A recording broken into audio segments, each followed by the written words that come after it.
Good morning, everybody. Good morning. So we just spent the night at St. Anthony's Church in Blucher, Saskatchewan, and yeah, it was pretty good. It's very flat. Very flat. We're very open in the everyone can see. It's pretty much in the open. But it was still a really nice night. A couple people stopped and looked at the van, checked us out, but no one bothered us. No one bothered us. It was pretty good. Yeah, so the kitty cat was all right. Just a little stern last night trying to get into her routine, overnight routine, but she doesn't get that she shouldn't really sit on Chris's head when we sleep. Yeah, so she does that. And it doesn't bother me because she's always done it to me since she was a kitten, so I'm just used to it for the last 12 years. Yeah, but I'm allergic, but little allergic. Yeah. So there's a little stuffy this morning. A little extra stuff, so. Not too bad, though. Yeah, but yeah, it's all good. We're gonna with the cat.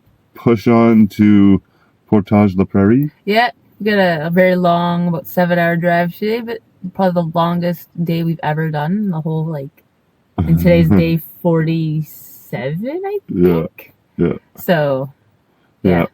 We have, we're trying to go back to the disc golf spot. Yes, the one we went to before, because it has power, and it is so nice. Yeah, it was so nice. So, we're going to hopefully get there, charge up, and then hit the shield, hopefully next day. Hopefully, tomorrow. Very easy to get out. But you're just very not hidden. Yeah, you're not hidden at all. And there's some beautiful canola fields that to look at, and it's just, I don't know. The sunsets are nice. They're long. Oh, the sunset last night was beautiful. I'm sure Chris will add some photos. Yeah, I guess the fires in BC are really bringing out the red. Yeah. So we got some nice pictures. It's pretty nice. So we're just on our way out. On our way out.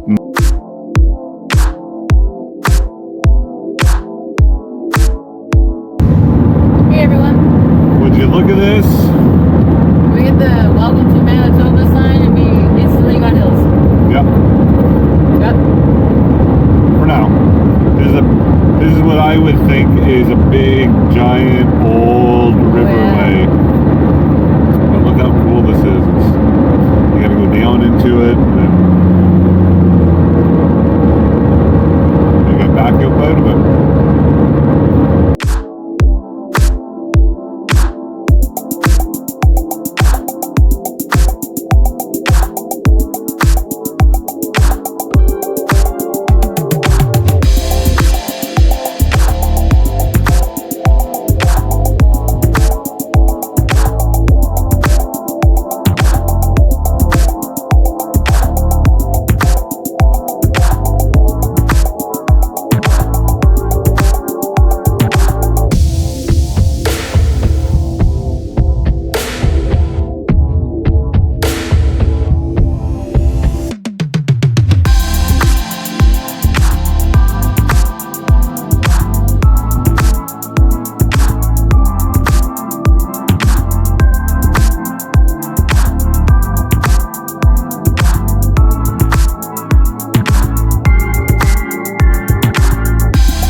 Good morning. Good morning.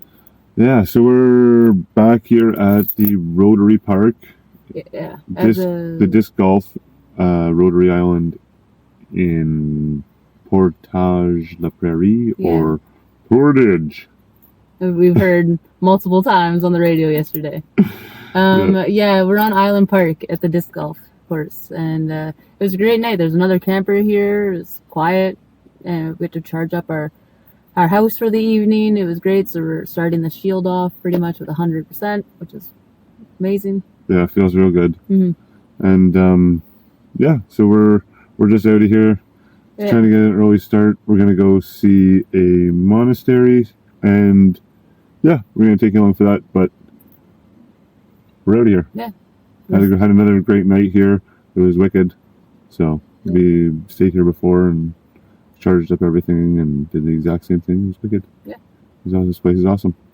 Thank you to the Rotary people at the park, whoever keep this, and the old fellows, I guess. Yeah. Yeah, it's all right. Good luck on your tournament this weekend. Yeah. Later.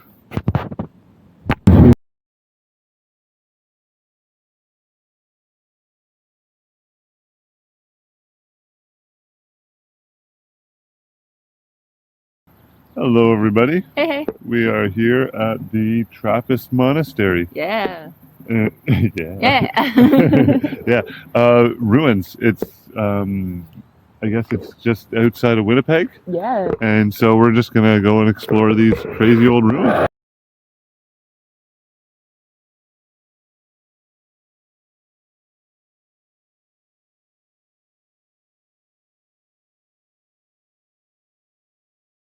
The ruins of Our Lady of the Prairies are so cool to explore.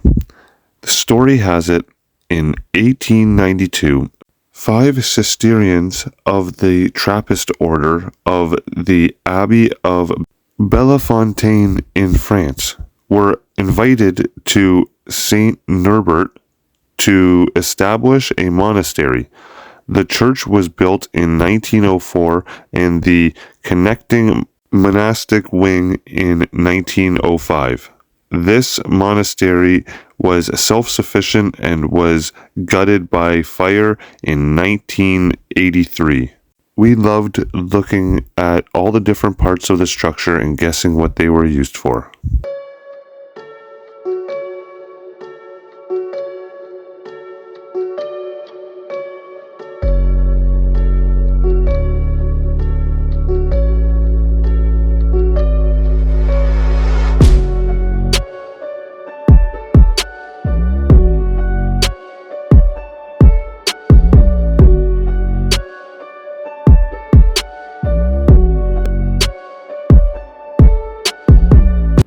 Someone had a stash box.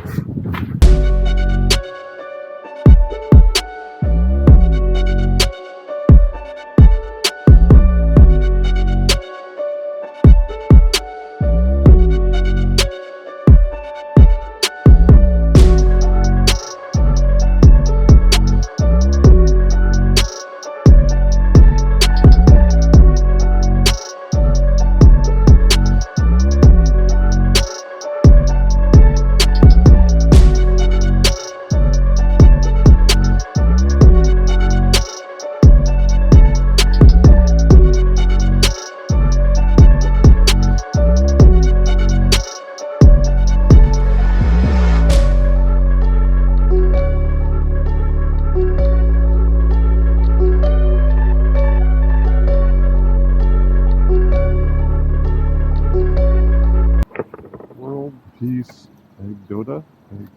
Pagoda.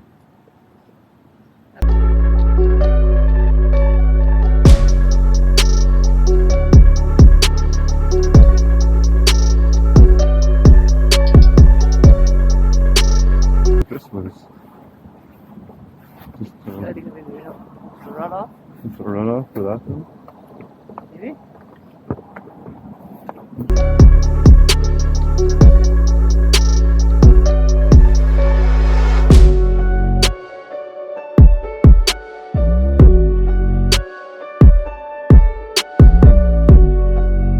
We're on the other side now, and we are heading towards the Buddha.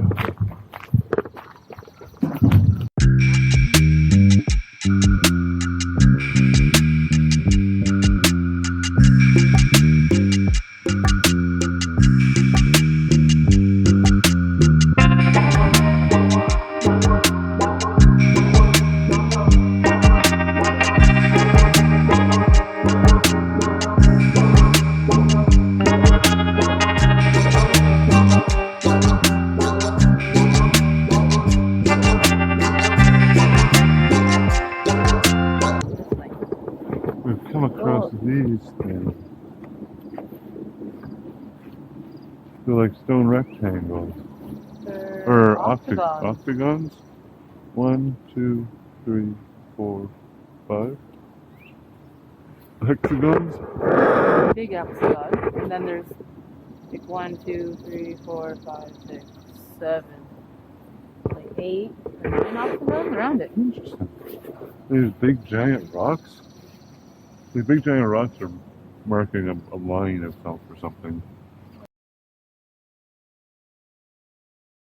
Oh, see, these are bastions for like star forts. Look at that, that's like a wall. These are like almost like walls, but they're like bastion walls that you would see on a fort. Yeah. Yeah. It's like a star fort a little bit. Yeah. But it has 9 sides. Well, this has an octagon, and then it has An octagon 1, has 2, 3, 4 of those things. Well, it has a side for each side. Goes around the whole octagon. Yeah, no, but these ones, those ones over there are actually other octagons. They're not just like these ones where it's just like these ones are just the wall. Oh yeah, I guess they're not quite. They're not quite the same. But it's like they're trying to like say that there was a fort here without saying there's a fort here.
Hey everybody! Hey! We are here in Kenora.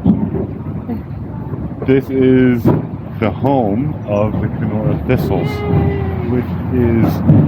which is the smallest town or city to ever have won the Stanley Cup. They did so in, I guess, 1906, it looks like. And yeah, it's pretty crazy. We came all this way just to check this out. We're kind of surprised there's only this, but whatever. Yeah, we wish there was a little bit more, but if there's more, we will show you.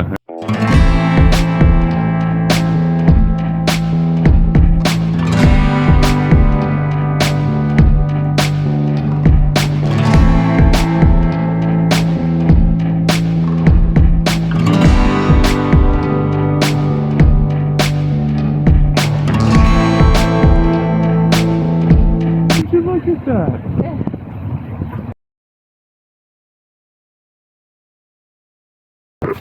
Alright, that was our tour of Kenora.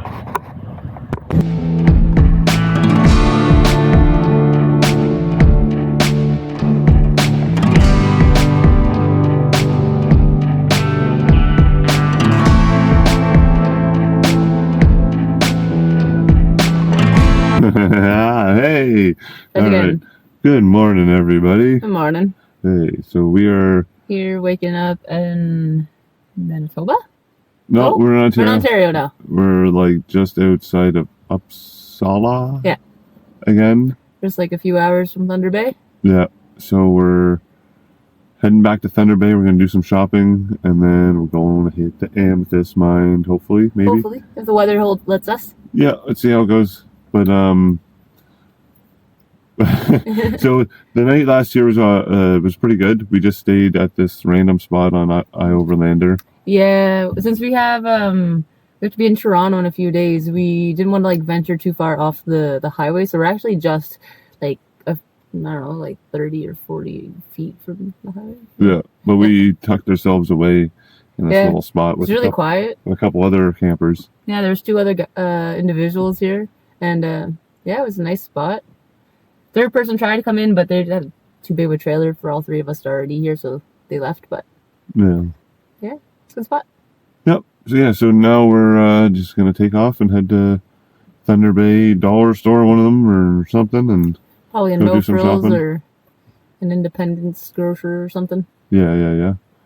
So, yeah, we'll take you out so you can see what we mean by we're very close to the road, but it's actually really nice. It's really quiet.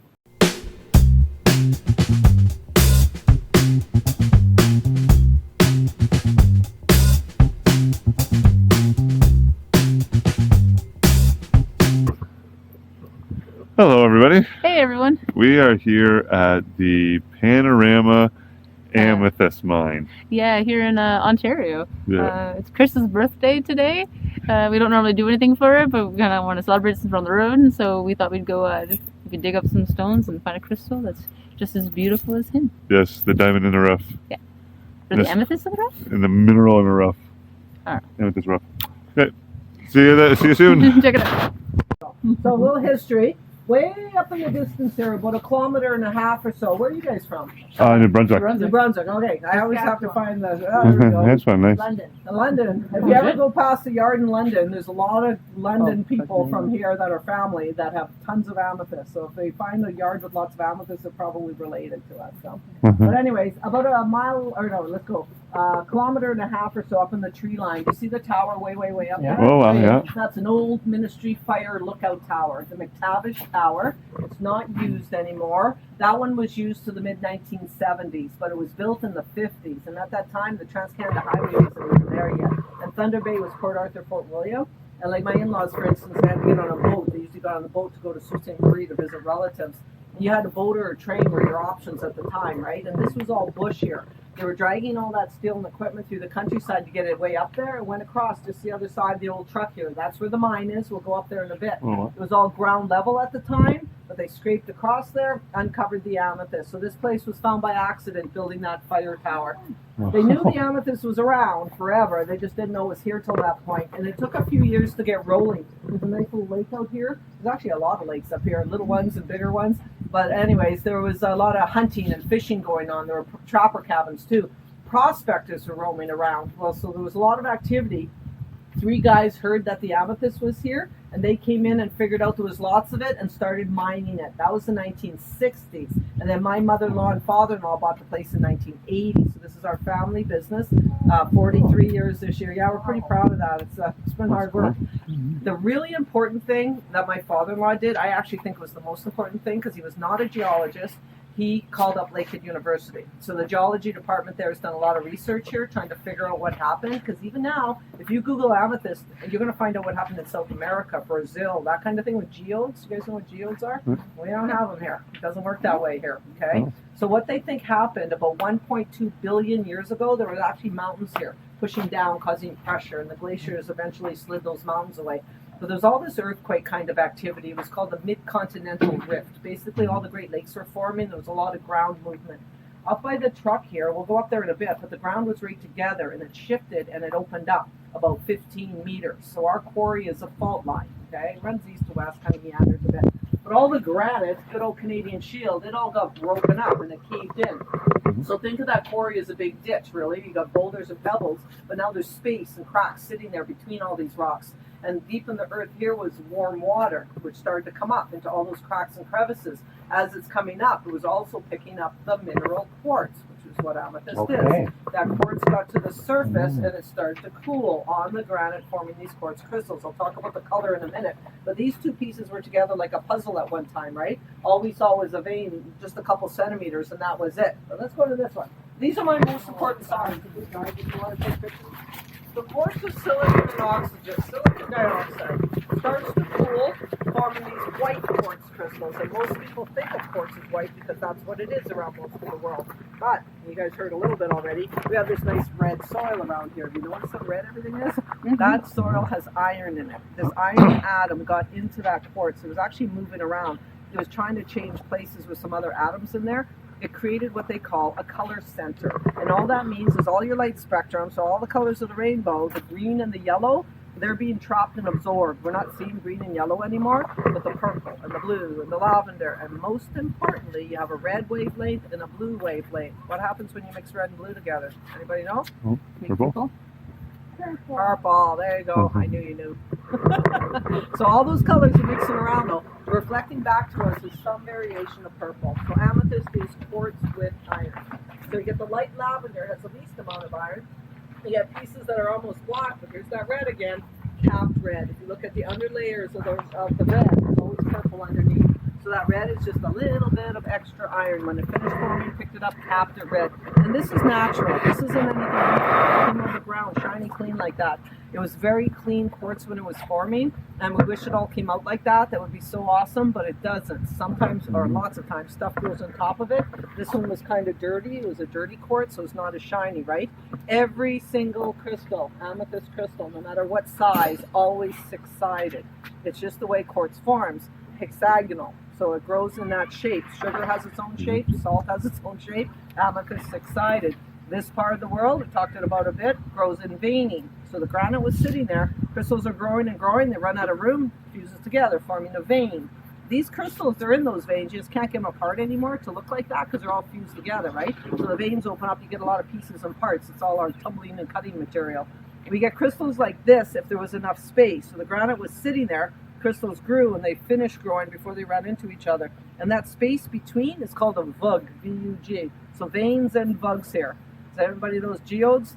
No, we're talking?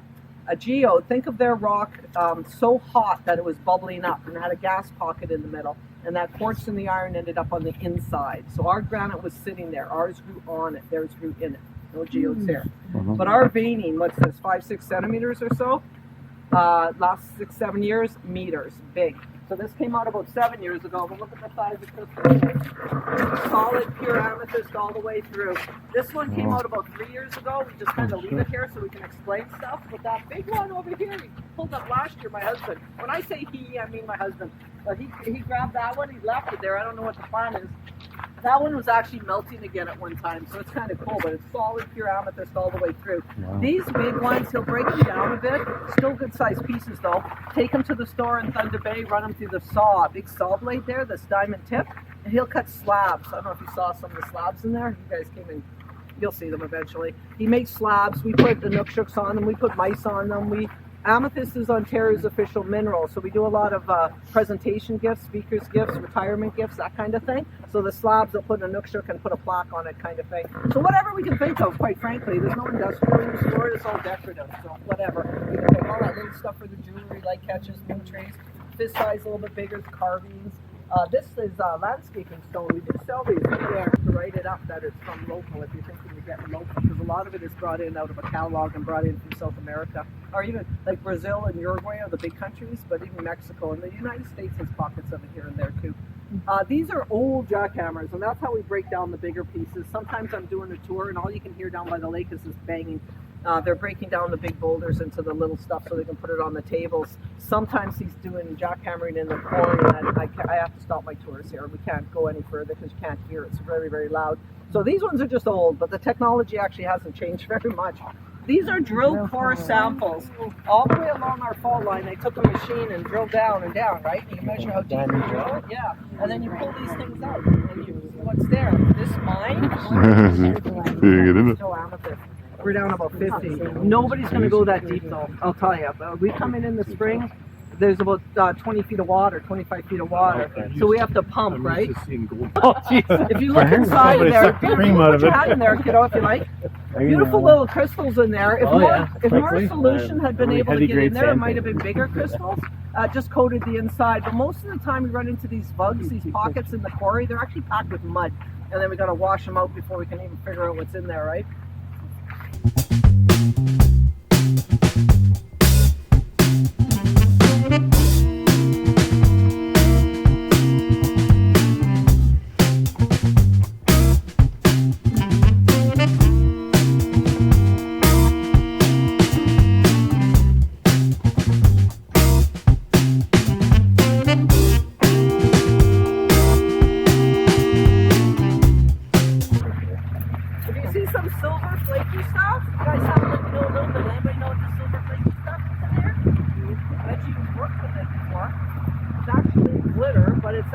mica. And mica mines comes off in great big sheets. And it's like a book. It peels like layer, layer, layer. It used to be used in stoves and filters and mirrors. If you ever see an antique mirror, and it's cut up in mica. Nowadays it's in fingernail polish and paint and glue sticks and that kind of thing. It's that silver glitter you see in there. So you might see some of that out there. Mostly I get, some people say pyrite, but it's not. So you can see, actually, it looks like they blasted or something there. And they actually did not. There was a bunch of veining there with the bugs, so the cavities, you can see them. They just took pry bars and pried it apart. So you can see where they're. And so we're down about 50, 55 feet now. But what they do, they go down 3 or 4 feet at a time and work their way along. So they've been going back and forth. What he's been doing lately, though, the loader's over there right now, but anyways, it's been parked against this edge. I can barely see it, and they've been, all you can hear is shoveling. I think it's good-sized pieces and smaller. Yeah, you got to see from up there, it's better. And then dumping out here in the field for you guys. So there's all kinds of stuff out in that field right now. It's crazy amounts, actually.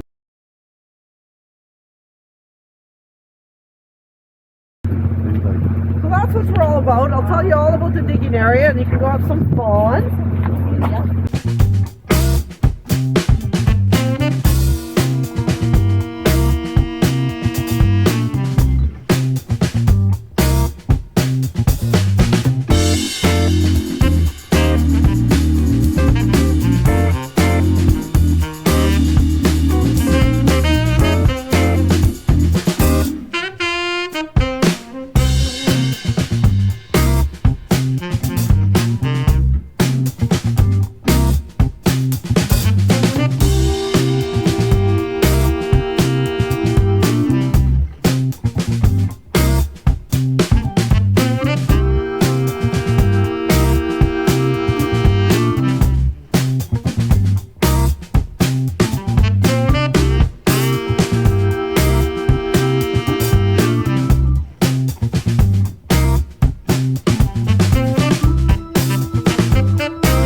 Okay, so let's wash it off and see what we got.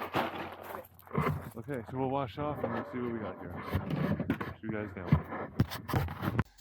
Hey. Hey. So we are now back from doing the Amethyst mine picking? yeah, digging, mining, I don't know. Are we now miners? We're not allowed to go into bars and stuff now. Hi, Karma. So we're just coming down, and yeah, we're just going through our little hall here. Yeah. We're going to come through a couple halls. You can get the amethyst that you pick. It's $5 a pound. Yes. So it's $5 a pound. And guess who is joining us? It is Karma. Oh, do your food? Did I put it too high? Oh yeah, look at the kitty cat. Look at the kitty cat.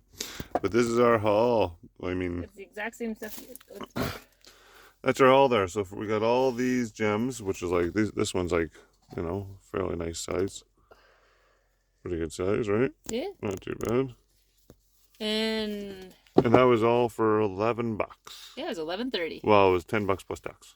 Yeah. But yeah, I like, yeah, some of them are. We got smaller Nice ones, size. but we have plans. Like, I have actually plans for what to do with smaller ones. Chris got all these big ones. I'm not really sure what he has plans for. Yeah, I'm gonna obviously file them down and make them into something. This one is an old ankle bone. Maybe. But yeah. You never know. So yeah, we very much recommend doing this Yeah, if it's you're in fun. town. This was awesome.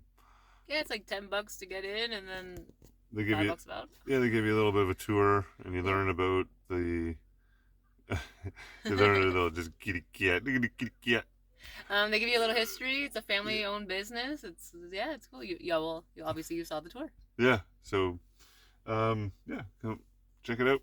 It's just outside of Thunder Bay, and it's called the Panorama Amethyst Mine. So, but they don't it's not like the picking kind of mine. I guess if you want to like actually pick to get your shit, you're gonna have to go to a different mine. Yeah, they'll send you somewhere else. Yeah. So apparently this stuff's like glass and it like will shard real easy. So you can't just they don't like you cracking open the rocks and stuff and like getting the geos or whatever they are, geobes or whatever they're called.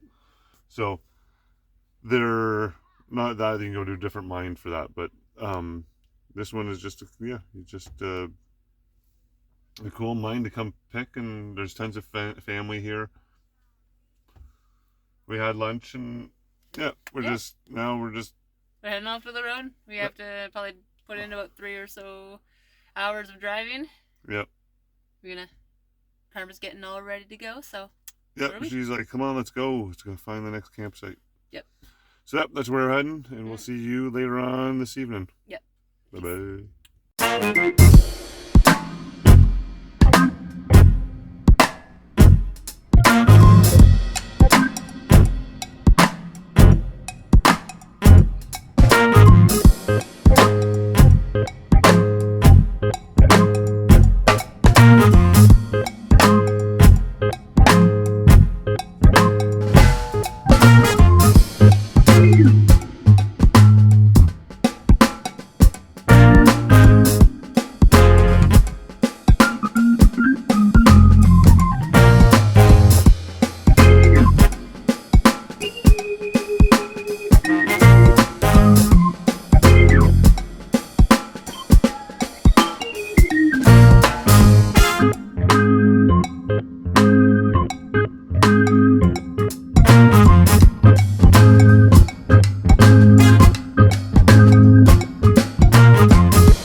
Pretty sweet spot, I think. Yeah, it's a nice spot.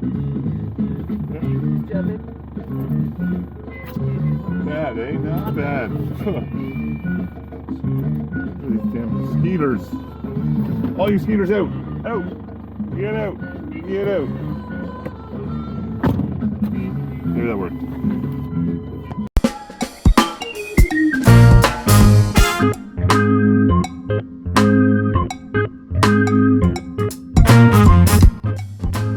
We are Cruisin Vegans, and thank you for watching. If you're feeling our vibe, please like, share, and subscribe. And if you're craving some more, links down below.